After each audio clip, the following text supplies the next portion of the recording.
എല്ലാം തികഞ്ഞ മനുഷ്യന്മാരെ സ്നേഹിക്കാനും കൂടെ ജീവിക്കാനും വളരെ എളുപ്പമായിരിക്കും. പക്ഷെ ഈ ഭൂമിയിൽ നിന്ന് കിട്ടില്ല. പെർഫെക്ഷനുള്ള മനുഷ്യരാണ് എന്ന് നമുക്ക് തോന്നുന്ന അനേക മനുഷ്യരിലേക്ക് നമ്മുടെ കൊതികൾ പായും. നിങ്ങൾ ആലോചിച്ചിട്ടുണ്ടോ? പണ്ടൊക്കെ നമ്മൾ എത്ര മനുഷ്യരെയാണ് കാണുന്നത്? ഇപ്പോൾ ഒരു ദമ്പതികളായി ജീവിക്കുന്ന ആളുകൾ എത്ര ദമ്പതികളെ അവരുടെ ജീവിതത്തിൽ കാണുന്നുണ്ടാവും? വളരെ കുറച്ച് ആളുകളല്ലേ കാണുന്നുള്ളൂ. കുടുംബത്തിലുള്ള കുറച്ച് ആളുകൾ, നാട്ടിലുള്ള കുറച്ച് ആളുകൾ മാത്രമല്ലേ കാണുള്ളൂ. ഇന്നോ ഭൂമിയിൽ എവിടെയുമുള്ള ദമ്പതികളെ ഇവർക്ക് കാണാം, ഭൂമിയിൽ എവിടെയുള്ള മനുഷ്യരെ കാണാം, അവരുടെ ജീവിതത്തെ കാണാം, അവരുടെ ആനന്ദങ്ങളെ കാണാം, അവർ ജീവിതത്തെ എങ്ങനെ സമീപിക്കുന്നു എന്ന് കാണാം. അപ്പം നമ്മുടെ ഉള്ളിൽ എന്തുണ്ടാവുക? നമ്മുടെ ഉള്ളിൽ നമ്മുടെ ജീവിതത്തെക്കുറിച്ച് ഉണ്ടാകുന്ന ചില നിരാശകളുണ്ട്. ആ നിരാശ ഉണ്ടാക്കുന്ന വലിയ പ്രശ്നങ്ങളുണ്ട്. നമ്മുടെ ജീവിതത്തെക്കുറിച്ചുള്ള സന്തോഷം നഷ്ടപ്പെടുന്ന വലിയ ആഘാതങ്ങളുണ്ട്. ഇന്ന് ലോകം അനുഭവിക്കുന്ന വലിയ പ്രശ്നങ്ങളിലൊന്നാണത്. മലയാളത്തിൽ അപ്പുണ്ണി എന്ന പേരിലൊരു സിനിമയുണ്ട്. കുറേ വർഷങ്ങൾക്ക് മുമ്പുള്ളൊരു സിനിമയാണ്. സത്യൻ അന്തിക്കാടിൻ്റെ ഒരു സിനിമയാണ്. സിനിമയുടെ പേരാണ് അപ്പുണ്ണി. പറ്റുമെങ്കിലൊന്ന് കാണണേ. കുറേ മുമ്പുള്ളൊരു സിനിമയാണ്. ആ സിനിമ ശരിക്കും VK ഒരു സ്റ്റോറിയാണ്, ഒരു നോവലോ മറ്റോ ആണ്. അത് സിനിമ ഏതാണ്? അതെന്താണെന്നറിയോ? അപ്പുണ്ണി എന്നൊരു കഥാപാത്രമുണ്ട്. നെടുമുടി വേണു അഭിനയിച്ചൊരു കഥാപാത്ര അപ്പുണ്ണി. അപ്പുണ്ണിയുടെ പ്രത്യേകത എന്താണെന്നറിയോ? അപ്പുണ്ണിക്ക് പെട്ടെന്ന് ദേഷ്യം വരും. അപ്പുണ്ണിയുടെ ഡീലിങ്സ് ഒന്നും അത്ര നല്ലതായിട്ട് തോന്നില്ല. അയാൾ പെട്ടെന്ന് ദേഷ്യപ്പെടുകയും ഒരു സാധാരണ മനുഷ്യൻ്റെതായ സംഘർഷങ്ങളൊക്കെ ഉള്ള ഒരാളാണ്. ഒരു സാധാരണ മനുഷ്യൻ്റെ സംഘർഷങ്ങളൊക്കെ ഉള്ള ഒരാളാണ്. അയാൾക്കൊരു മുറപ്പെണ്ണുണ്ട്, അമ്മു എന്നാണ് അവളുടെ പേര്. അപ്പുണ്ണിക്ക് അമ്മുവിനെ നൽകുമെന്നത് എത്രയോ മാസങ്ങളോ വർഷങ്ങളോ ആയിട്ടുള്ള ഒരു വാഗ്ദാനമാണ്. അതാണ് സിനിമയുടെ തീം. അമ്മു അപ്പുണ്ണിക്കുള്ളതാണ്, അത് മാറൂല. പക്ഷേ അതിനിടയ്ക്കാണ് ഒരു മാഷ് അങ്ങോട്ട് ജോലിക്ക് വരുന്നത്. മോഹൻലാലിൻ്റെ കഥാപാത്ര മാഷ് വരുന്നു. മാഷിൻ്റെ ഡീലിങ്സൊക്കെ വളരെ പെർഫെക്ഷനാണ്. മാഷിൻ്റെ സ്വഭാവം, മാഷിൻ്റെ രീതികൾ, ഇതൊക്കെ ഭയങ്കര ആകർഷകമാണ്. എല്ലാവർക്കും മാഷോട് ഇഷ്ടം തോന്നും. ആ ഇഷ്ടം അമ്മുവിനും തോന്നി. അമ്മുവിന് മാഷോട് പ്രണയമായി, മാഷിക്ക് അമ്മുവിനോടും പ്രണയമായി. അവർ തമ്മിൽ തീവ്രമായൊരു പ്രണയത്തിലെത്തുകയും അത് കല്യാണാലോചനയിലേക്ക് വരെ നീളുകയും അമ്മുവിന് മാഷ് മതി എന്ന തീരുമാനത്തിലെത്തുകയും കല്യാണം ഉറപ്പിക്കുകയും അവസാന നിമിഷം മാഷെ കാണാതാവുകയും ചെയ്യുകയാണ്. അമ്മുവിന് അവസാനം അപ്പുണ്ണിയെ തന്നെ കിട്ടുന്നു. അപ്പുണ്ണിയുടെ കൂടെ പിന്നീടുള്ള കാലം ജീവിക്കുന്നതാണ് സിനിമ. പക്ഷേ ഇത് അന്നിറങ്ങിയ ഒരു സിനിമയാണ്. ഇന്ന് കുറച്ചുകൂടെ ഇതിന് സാധ്യതകളുണ്ട് എന്ന് തോന്നുന്നു. ഈ മാഷെപ്പോലെ നമുക്ക് തോന്നുന്ന കുറേ ആളുകൾ ലോകത്തുണ്ടാവും. അപ്പുണ്ണിയെപ്പോലൊരു മനുഷ്യനാണ് നമ്മുടെ കൂടെ ഉള്ളത്.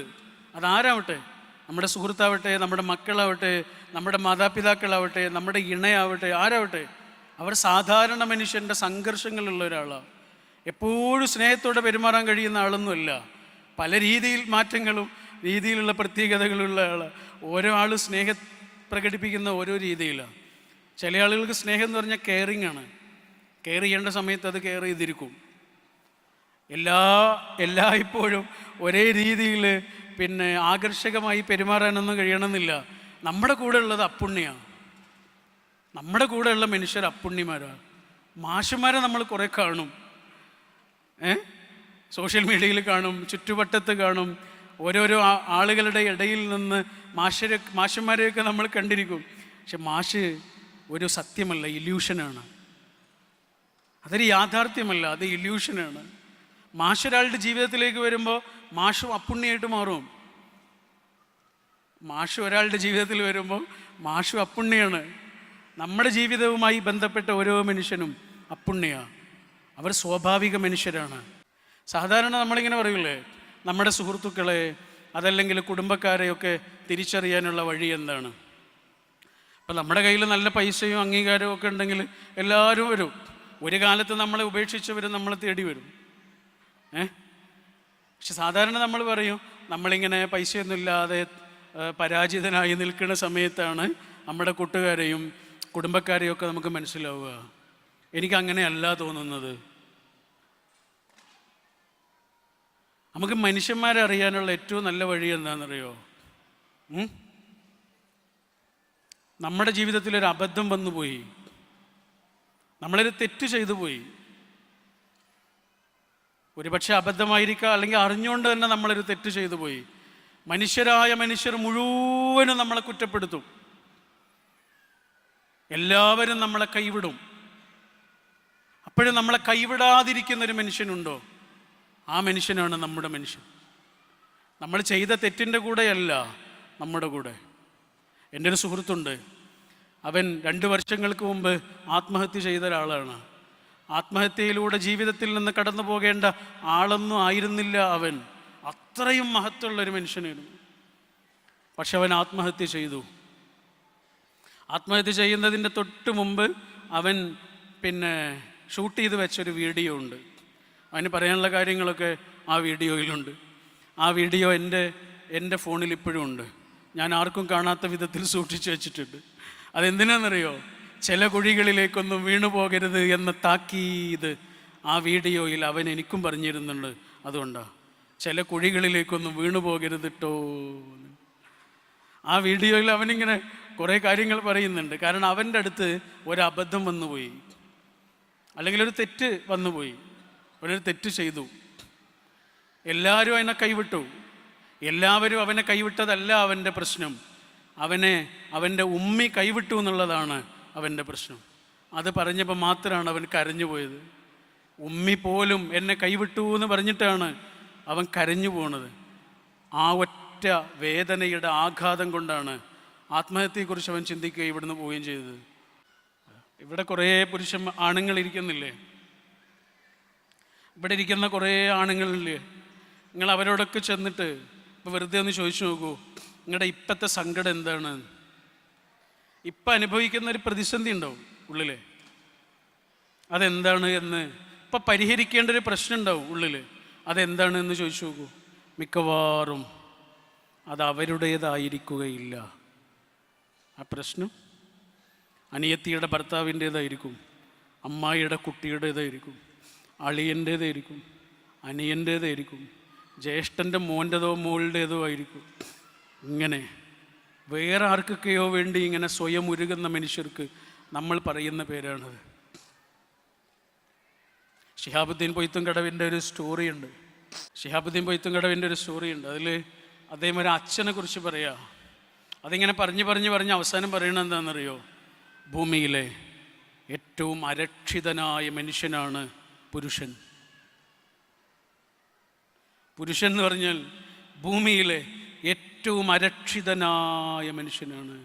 ഒരു സമയം കഴിഞ്ഞാൽ അയാളെ ആർക്കും വേണ്ട, അയാളുടെ മക്കൾക്ക് പോലും അയാളെ വേണ്ട, അയാളുടെ കുടുംബത്തിൽ പോലും അയാൾ ആരുമല്ലാതായി തീർന്ന് ഇങ്ങനെ സ്വയം ഉരുകി അയാളിങ്ങനെ പതുക്കെ അന്യത്വത്തിലേക്ക് ഇങ്ങനെ അനുഭവിക്കാൻ തുടങ്ങും എന്ന് പറഞ്ഞിട്ട് അദ്ദേഹം ആ കഥ അവസാനിപ്പിക്കുന്നത് ഇങ്ങനെ: മുറ്റത്തെ മുല്ലമരത്തിൻ്റെ ചെടി, മുറ്റത്തെ കുറ്റിമുല്ലയുടെ ചെടി കുറേ കാലം കഴിഞ്ഞിട്ട് ഒരു ചൂലായി മൂലക്കലിരിക്കുന്നത് പോലെ അയാളുടെ നല്ല കാലം മുഴുവനും വേറെ ആർക്കൊക്കെയോ വേണ്ടി ഇങ്ങനെ ഊറ്റി പതുക്കെ ഒരു ചൂലായി ഇങ്ങനെ തിരസ്കരിക്കപ്പെടുന്നത് പോലെയുള്ള ഭൂമിയിലെ ഏറ്റവും അരക്ഷിതനായ മനുഷ്യനാണ് പുരുഷൻ. അതാ, പുരുഷന്മാർ പൊതുവെ ഒന്നും പറയൂല, ഒന്നും ഷെയർ ചെയ്യൂല. അവർക്ക് സുഹൃത്തുക്കൾ പോലും സങ്കടങ്ങൾ ഷെയർ ചെയ്യാനുള്ളതല്ല അല്ലേ? സ്ത്രീകൾക്ക് പൊതുവെ സുഹൃത്തുക്കൾ എന്ന് പറഞ്ഞാൽ അവരുടെ സങ്കടങ്ങൾ ഷെയർ ചെയ്യാനുള്ളതാണ്. പുരുഷന്മാർക്ക് അവരുടെ സങ്കടങ്ങൾ മറക്കാനുള്ളതാണ്. അവിടെ സങ്കടമൊന്നും അങ്ങനെ പറയൂല. ചങ്ങാതിമാരെന്തിനാ ആണുങ്ങൾക്ക് അവരുടെ സങ്കടങ്ങൾ മറക്കാനുള്ളതാണ്. പിന്നെ അവിടെ സങ്കടം പറയൊന്നുമില്ലല്ലോ. അതാരോടും പറയാതെ വിങ്ങി നിൽക്കുന്ന മനുഷ്യന്മാരാ. ഉള്ളിലെ സ്നേഹം പോലും പറയൂല അല്ലേ? നിങ്ങളുടെ മനസ്സിലൊരാൾ വന്നില്ലേ? ഇപ്പോൾ വന്നില്ലേ? പറയാതെ പോയ സ്നേഹത്തിൻ്റെ ഒരു രൂപം മനസ്സിൽ വന്നില്ലേ? പ്രകടിപ്പിക്കാതെ പോയ ഉള്ളിലെ നിറഞ്ഞ സ്നേഹത്തിൻ്റെ അനേക രൂപങ്ങൾ നമ്മുടെ ഉള്ളിലേക്ക് ഇങ്ങനെ കടന്നു പോകും. പറയാതെ പോകുന്നവരാ. എൻ്റെ മനസ്സിൽ വന്നത് എന്താണെന്നറിയോ? ലക്ഷക്കണക്കിന് വരുന്ന പ്രവാസികളാണ്. നല്ല സൗകര്യത്തിൽ, കുറച്ചൊക്കെ സൗകര്യത്തിൽ ജീവിക്കുന്ന ആളുകളെ കുറിച്ചല്ല കേട്ടോ. പക്ഷെ അവർക്കും ഇങ്ങനെ ഒരു ഭൂതകാലം ഉണ്ടാവും. നാട്ടിലേക്ക് വരുമ്പോൾ നല്ല വസ്ത്രമായിരിക്കും, നല്ല അത്തറൊക്കെ പൂശിയിട്ടുള്ള ഒരു വരവായിരിക്കും. നാട്ടിൽ നിന്ന് തിരിച്ചു പോരുമ്പോഴോ അപ്പോഴും നല്ല വസ്ത്രം തന്നെയായിരിക്കും. പക്ഷെ ഇവിടെ എത്തുമ്പോഴോ വിയർത്ത് കുളിച്ചു നിൽക്കുന്ന ആ അച്ഛനെ മക്കൾ കണ്ടിട്ടുണ്ടാവില്ല. ആരെയൊക്കെയോ പേടിക്കേണ്ടി വരുന്ന, ഓരോ മാസത്തിൻ്റെയും അവസാനം ആർക്കൊക്കെയോ കണക്ക് പറഞ്ഞു കൊടുക്കേണ്ടി വരുന്ന, ഓരോ കണക്കും പൂർത്തീകരിക്കാൻ വേണ്ടി ഓടി അലയുന്ന, വിയർത്ത് കുളിക്കുന്ന, അങ്ങനെ ക്ഷീണിതനാകുന്ന അച്ഛനെ ആ മക്കൾ കണ്ടിട്ടുണ്ടാവില്ല. ഇവിടെ പടച്ചോൻ പറയുന്നൊരു വാക്കുണ്ട്, എന്താണെന്നറിയോ? ആരാണ് പ്രവാചക തിരുമേനി? മനുഷ്യരുടെ കൂട്ടത്തിൽ നിന്ന് ഏറ്റവും മഹത്വമുള്ള ഒരാളെയാണ് പ്രവാചകത്വം ഏൽപ്പിക്കുക. അതാണ് പ്രവാചകൻ. ആ പ്രവാചകനോട് പടച്ചോൻ പറയണത് എന്താണെന്നറിയോ? പ്രവാചകരെ, കാരണം പ്രവാചകൻ വിചാരിക്കുന്നത് പ്രവാചകനായി നിയോഗിതനാകുമ്പോൾ ഞാൻ പറയണത് എല്ലാവരും കേൾക്കും എന്നായിരിക്കും നബി തിരുമേനി വിചാരിച്ചിട്ടുണ്ടാവുക. കാരണം അത്രയും വലിയ അംഗീകാരമുള്ള ആളാ. എല്ലാവരും എന്താ വിളിക്കുക എന്നറിയോ? വിശ്വസ്തനായ ആൾ എന്നാ വിളിക്കുക. വിശ്വസ്തനായ മനുഷ്യൻ എന്ന് നാട്ടുകാർ മുഴുവനും ഓമന പേര് കൊടുത്തിട്ടുള്ള ആളാ. അപ്പം നബി തിരുമേനി വിചാരിച്ചു, ഞാൻ പറയണത് ആളുകൾ കേൾക്കുമല്ലോ, എന്നെ അവർക്ക് അത്ര ഇഷ്ടമല്ലേ. അപ്പം ഞാനൊരു പ്രവാചകനായാൽ അപ്പോൾ ഞാൻ പറയുന്നത് ആളുകൾ കേൾക്കുമല്ലോ. പക്ഷെ ആളുകൾ കേട്ടില്ല. വിശ്വസ്തനായ മനുഷ്യൻ എന്ന് പറഞ്ഞ ആളുകൾ തന്നെ ഭ്രാന്തനായ മനുഷ്യൻ എന്ന് പറഞ്ഞ് കല്ലെറിഞ്ഞു, ആക്ഷേപിച്ചു, കൈവിട്ടു. അതിനെക്കുറിച്ചാണ് പടച്ചോൻ പറയുക. എന്താ പറയണമെന്നറിയോ? പ്രവാചകരെ, നിങ്ങളെ വിശ്വസിക്കുമെന്ന് വിചാരിച്ച മനുഷ്യർ നിങ്ങളെ എങ്ങാനും കൈവിട്ടാൽ നിങ്ങൾ ആത്മഹത്യയെക്കുറിച്ച് പോലും ചിന്തിക്കും. പടച്ചോൻ പറഞ്ഞതടാ. ആരോട്? പ്രവാചക തിരുമേനിയോട്. പ്രവാചകരെ, നിങ്ങളുടെ കൂടെ നിൽക്കുമെന്ന് നിങ്ങൾക്ക് ഉറപ്പുള്ള മനുഷ്യർ നിങ്ങളെ എങ്ങാനും കൈവിട്ടാൽ നിങ്ങൾ ആത്മഹത്യയെക്കുറിച്ച് പോലും ചിന്തിച്ചു പോകും.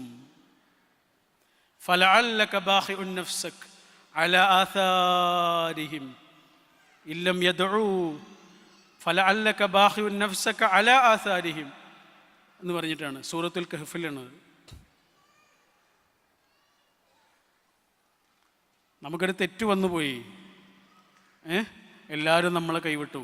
അപ്പോഴും പ്ലീസ് കം ബാക്ക് എന്ന് പറയുന്നൊരു മനുഷ്യൻ എൻ്റെ ജീവിതത്തിലുണ്ടെങ്കിൽ ആകാശത്തിൻ്റെ ചുവട്ടിൽ എനിക്ക് കിട്ടിയ ഏറ്റവും വലിയ നേട്ടമാണത്.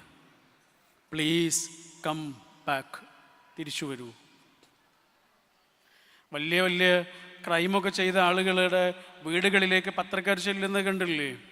എന്നിട്ട് അവരോട് ചോദിക്കും മകൻ ചെയ്ത തെറ്റിനെക്കുറിച്ച്, അല്ലെങ്കിൽ മകൾ ചെയ്ത തെറ്റിനെക്കുറിച്ചൊക്കെ ചോദിക്കുമ്പോൾ, അല്ലെങ്കിൽ സുഹൃത്തുക്കളോടൊക്കെ ചോദിക്കുമ്പോൾ ആ സുഹൃത്തുക്കൾ പറയും, ഇനി ഞങ്ങൾക്ക് അങ്ങനെ ഒരു സുഹൃത്തില്ല. അല്ലെങ്കിൽ മാതാപിതാക്കൾ പറയും, ഇനി ഞങ്ങൾക്ക് അങ്ങനെ ഒരു മകനില്ല എന്ന് പറയും. അത് പറയാൻ എന്തിനാണ് അവരുടെ ആവശ്യം? അത് നാട്ടുകാർ മുഴുവൻ പറയണില്ലേ? ഒരാളെങ്കിലും കൈവിടാതെ ഈ ഭൂമിയിൽ ബാക്കി വേണ്ടേ ഇയാൾക്ക് തിരിച്ചു വരാൻ? വേണ്ടേ? ഒരാളെങ്കിലും ഇയാൾക്ക് പ്രതീക്ഷയോടെ കാത്തിരിക്കാൻ വേണ്ടേ? എന്തുകൊണ്ടായിരിക്കും വിശുദ്ധ ഖുർആൻ വിവാഹത്തെക്കുറിച്ച് പറഞ്ഞപ്പോൾ, മനുഷ്യർ തമ്മിലുള്ളൊരു ബന്ധത്തെക്കുറിച്ച് പറഞ്ഞപ്പോൾ ഇതൊരു മനുഷ്യനാണ് കേട്ടോ എന്ന് പറഞ്ഞ് ഇടക്കിടക്ക് പ്ലീസ് കം ബാക്ക് എന്ന് പറയേണ്ടി വരും. എൻ്റെ കയ്യിലുള്ളതൊരു ഗ്ലാസ്സാണ് കേട്ടോ എന്നൊക്കെ നമ്മൾ പറയില്ലേ കുട്ടികളോട്? അത് സ്വർണ്ണമാണ് കേട്ടോ അങ്ങനെയൊക്കെ പറയില്ലേ? അത്രയും കെയർ ചെയ്യണം കേട്ടോ അത്. ഇതേപോലെ പഠിച്ചോൻ കല്യാണം കഴിക്കുന്ന രണ്ടാളുകളോട് പറയാ, ഇതൊരു മനുഷ്യനാണ് കേട്ടോ, മിൻ അൻഫുസിക്കും.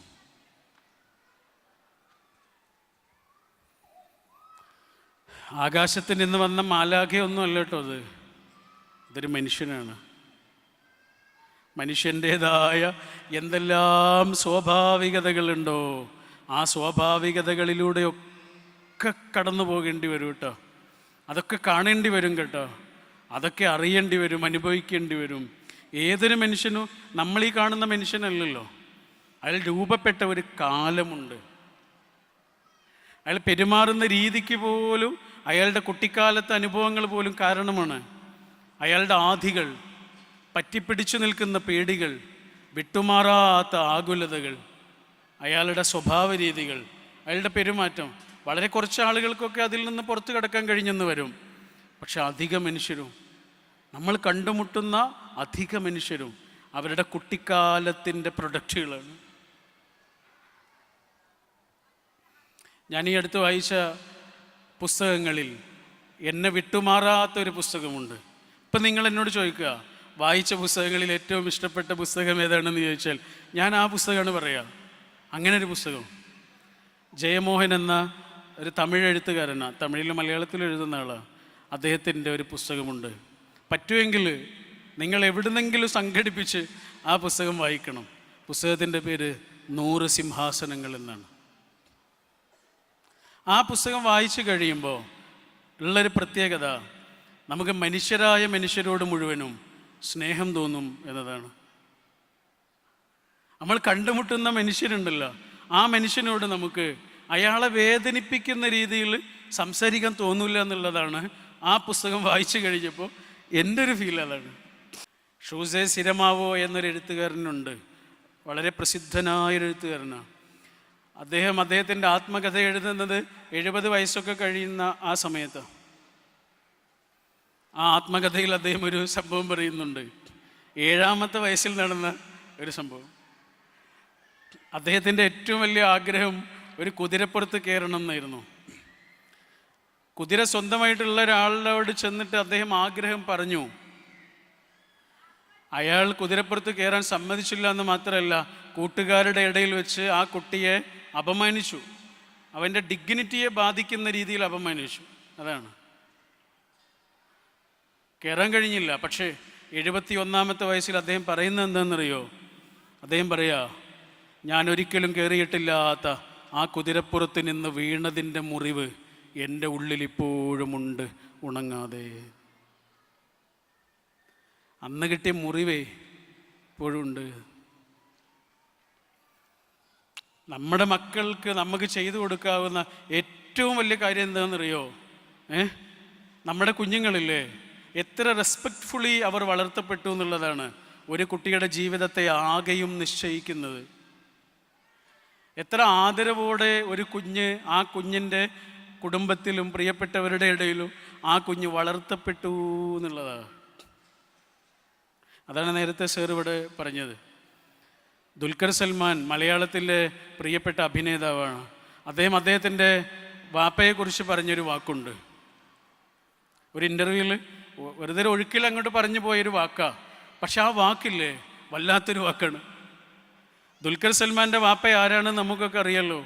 അദ്ദേഹം ഏത് തരത്തിലുള്ള ഒരു ഫീൽഡിലാണ് 10-40 കൊല്ലങ്ങളായി പ്രവർത്തിച്ചുകൊണ്ടിരിക്കുന്നത് എന്നും നമുക്കറിയാമല്ലോ. ആ വാപ്പയെക്കുറിച്ച് ആ മകൻ പറഞ്ഞത് എന്താണെന്നറിയോ? അദ്ദേഹം പറയാ, എനിക്ക് തലകുനിക്കേണ്ട രീതിയിൽ എൻ്റെ വാപ്പയുടെ അടുത്ത് നിന്ന് ഒരു കാര്യം പോലും ഇതുവരെ ഉണ്ടായിട്ടില്ല.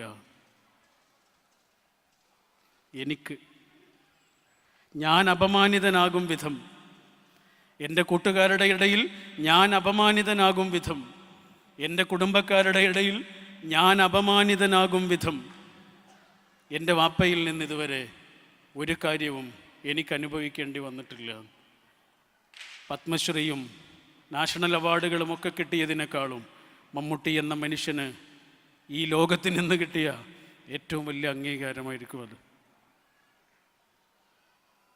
നമ്മുടെ മക്കൾക്ക് കൊടുക്കാവുന്ന ഏറ്റവും വലിയ സമ്മാനം എന്താണ്?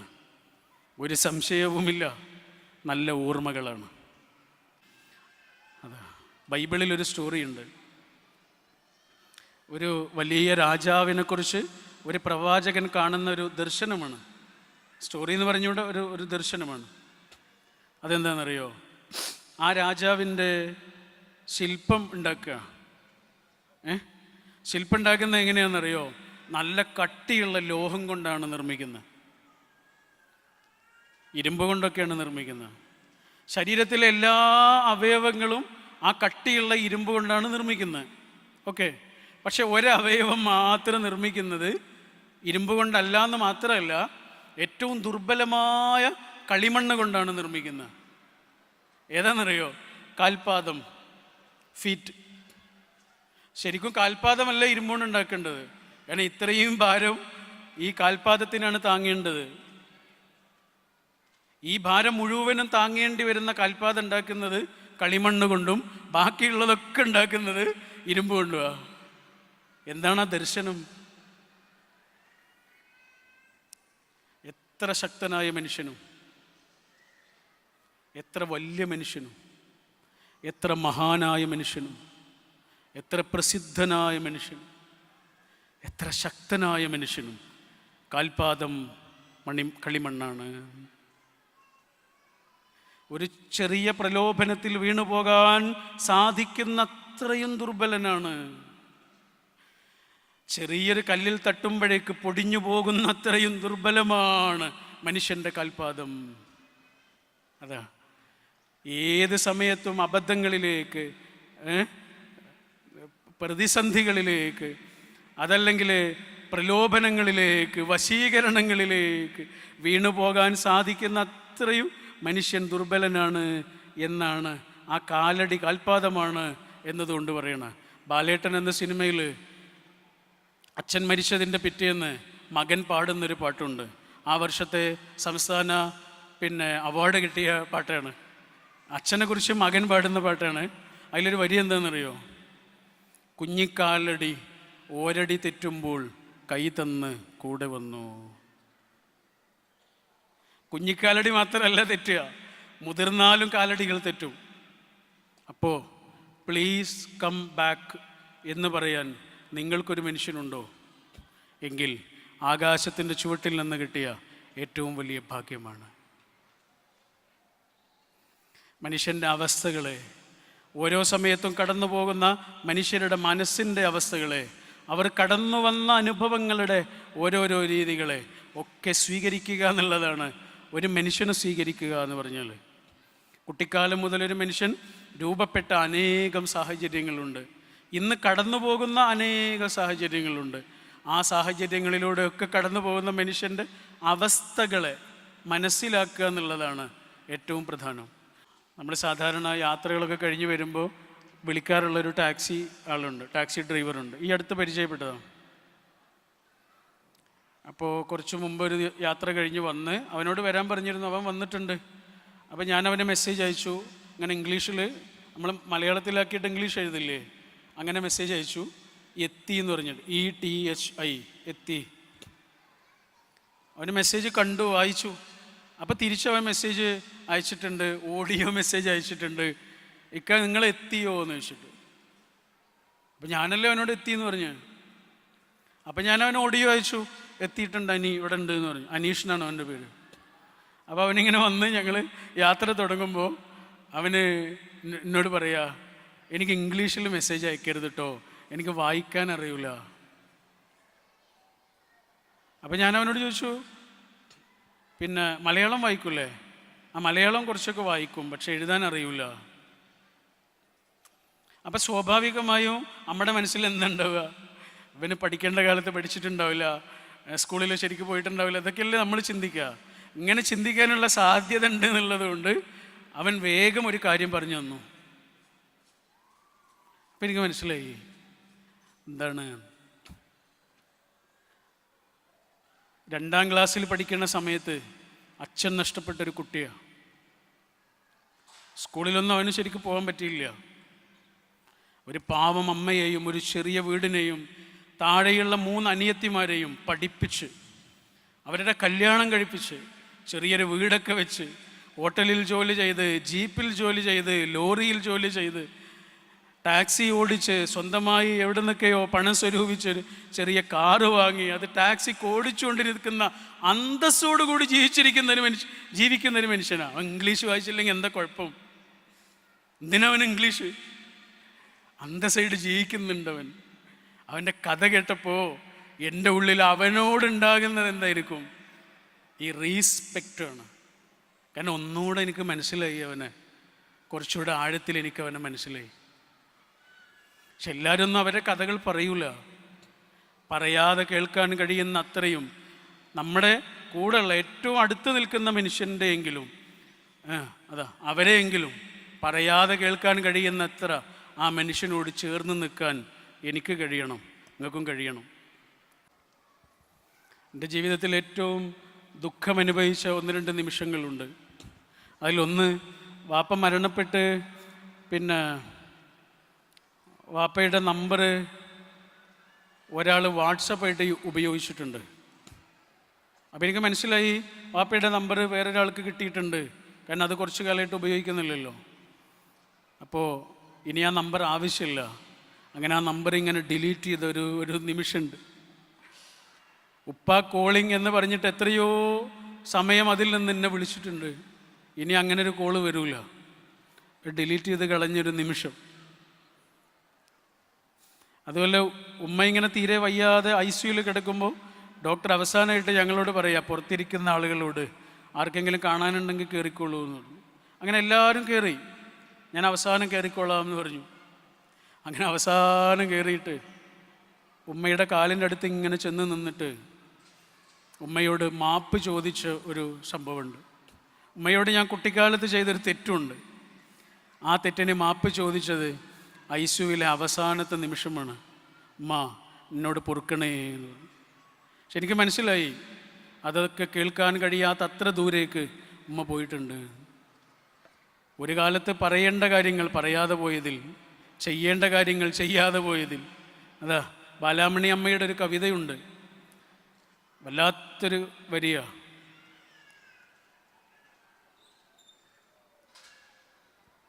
ആരുള്ളൂ മരിച്ചവർക്ക് അപരാധി ഞാനെന്നൊരാടലേശാതെ. ആരുള്ളൂ മരിച്ചവർക്ക് അപരാധി ഞാനെന്നൊരാടലേശാതെ. മരിച്ചവരെക്കുറിച്ച് ആലോചിച്ച് സങ്കടപ്പെടാത്ത ആരാണുള്ളത്? ഇത്ര വേഗം മരിക്കുമെന്നറിഞ്ഞിരുന്നെങ്കിൽ കുറച്ചുകൂടെ സ്നേഹിക്കാമായിരുന്നു. അവൾ ഇത്ര വേഗം പോകുമെന്നറിഞ്ഞിരുന്നെങ്കിൽ കുറച്ചുകൂടെ ശ്രദ്ധിക്കാമായിരുന്നു. അയാൾ ഇത്ര വേഗം പോകുമെന്നറിഞ്ഞിരുന്നെങ്കിൽ കുറച്ചുകൂടെ ശ്രദ്ധിക്കാമായിരുന്നു എന്നാലോചിച്ച് സങ്കടപ്പെടാത്ത ആരാണുള്ളത്? ആരുള്ളൂ മരിച്ചവർക്ക് അപരാധി ഞാനെന്നൊരാടലേശാതെ. ഉപ്പയെക്കുറിച്ച് പറഞ്ഞതുപോലെ തന്നെ അമ്മയും. എനിക്ക് തോന്നാറുണ്ട്, ഉള്ളിലൊരു ഗർഭപാത്രമുണ്ട് എന്ന ഒരൊറ്റ കാരണം കൊണ്ട് ഒരു പെണ്ണ് കടന്നു പോകുന്ന അനുഭവങ്ങൾ എത്ര വലുതാണ്. ഉള്ളിലൊരു ഗർഭപാത്രമുണ്ട് എന്ന ഒരൊറ്റ കാരണം കൊണ്ട് ഒരു പെണ്ണ് കടന്നു പോകുന്ന തീക്ഷ്ണമായ അനുഭവങ്ങൾ എത്രയേറെയാണ്.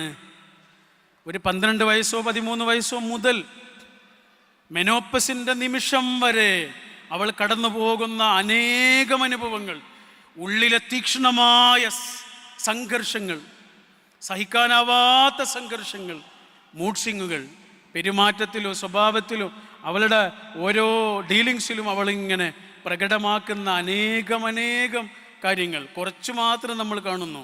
എത്ര തീക്ഷ്ണമായിരിക്കും അയാളുടെ ഉള്ളിൽ അയാൾ അനുഭവിക്കുന്ന കാര്യങ്ങൾ. അവൾക്ക് വേണ്ടിയിട്ടാണോ? അവൾക്ക് വേണ്ടിയിട്ടല്ലല്ലോ, ഈ മനുഷ്യവംശത്തിന് വേണ്ടിയിട്ട്.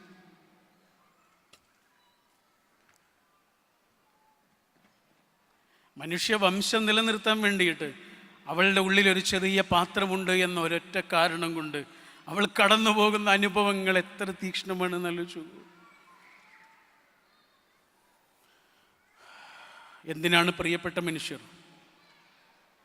ഒരാൾ പറയാത്തതൊക്കെ ശ്രദ്ധിക്കാനും, വളരെ കുറച്ചേ മനുഷ്യർ പറയൂ, ബാക്കി കൂടി അറിയാൻ കഴിയുന്ന അത്രയും ഇങ്ങനെ ചേർന്ന് നിൽക്കാനാണ് പ്രിയപ്പെട്ട മനുഷ്യർ.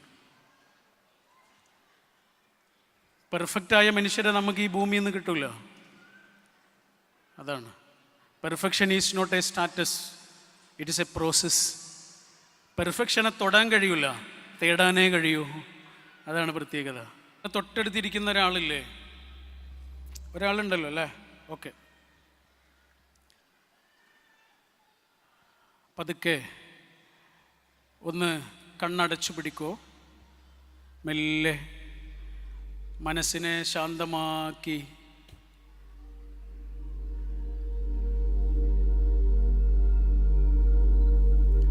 ഉള്ളിലേക്ക് മുഴുവനും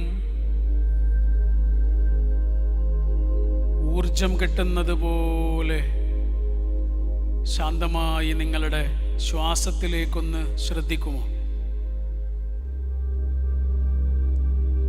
ഉള്ളിലേക്കെടുക്കുന്ന ശ്വാസം നമ്മുടെ ശരീരത്തിൻ്റെ മുഴുവൻ ഭാഗങ്ങളിലേക്കും ഊർജം തരുന്നത് പോലെ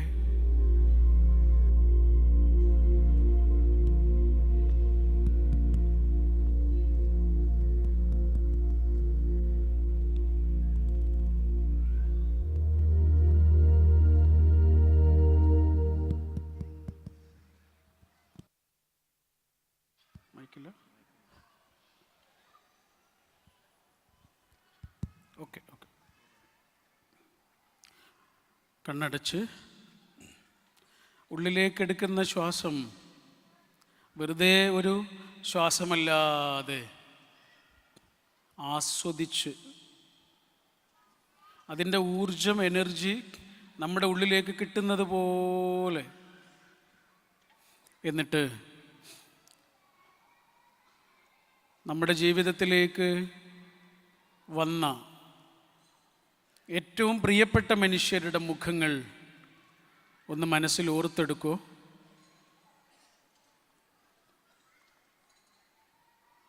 ഈ ആയുസ്സിൽ നമ്മുടെ ജീവിതത്തിൽ നിന്ന് കിട്ടിയ ഏറ്റവും പ്രിയപ്പെട്ട മനുഷ്യരുടെ മുഖങ്ങൾ. ആ മനുഷ്യർ ഇപ്പം നമ്മുടെ മുന്നിലുള്ളതുപോലെ ഒന്ന് സങ്കല്പിക്കൂ. നമുക്ക് ഏറ്റവും പ്രിയപ്പെട്ട മനുഷ്യർ നമ്മുടെ മുന്നിലുള്ളതുപോലെ ഒന്ന് സങ്കല്പിക്കൂ. അവരോട് മനസ്സിൻ്റെ ആഴങ്ങളിൽ നിന്ന് ഒരു താങ്ക് യു എന്ന് പറയൂ. Thank you. ജീവിതത്തിൽ കിട്ടിയതെല്ലാം നമുക്ക് സമ്മാനിച്ച പരമ്പൊരുളായ പടച്ച തമ്പുരാനോട് മനസ്സിൻ്റെ ആഴങ്ങളിൽ നിന്ന് ഒരു താങ്ക് യു എന്ന് പറയൂ. ഇനി നമ്മുടെ തൊട്ടടുത്തുള്ള ആളെ ഒന്ന് പതുക്കെ ടച്ച് ചെയ്യൂ, ഒന്ന് തൊടൂ.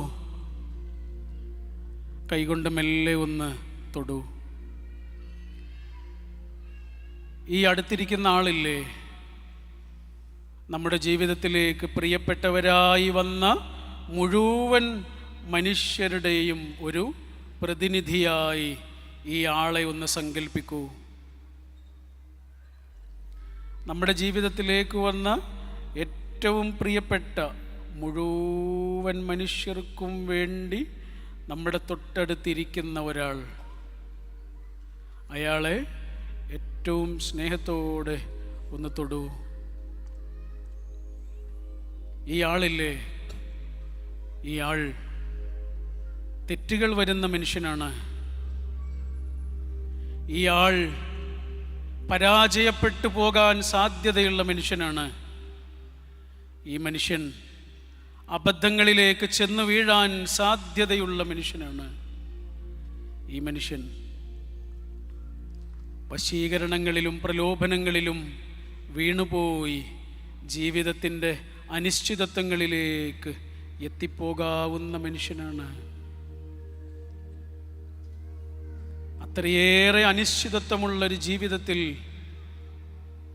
കഴിഞ്ഞുകൂടുന്ന മനുഷ്യനാണ്.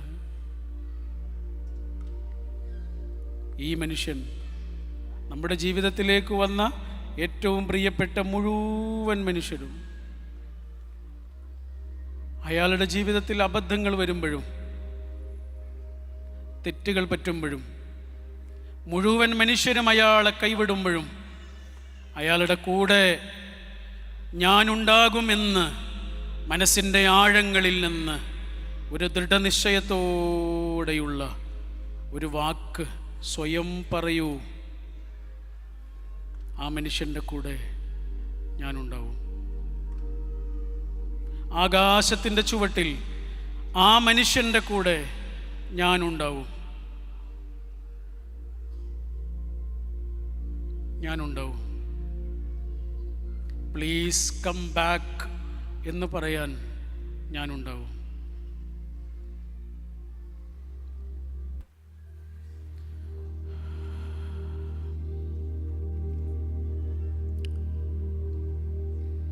പതുക്കെ കണ്ണ് തുറന്ന് അടുത്തിരിക്കുന്ന ആൾക്ക് പുഞ്ചിരിയോട് ഒരു ഷെയ്ക്ക് ഹാൻഡ് കൊടുത്ത് ഈ ഭംഗിയുള്ള സെഷൻ നമുക്ക് അവസാനിപ്പിക്കാം. Thank you.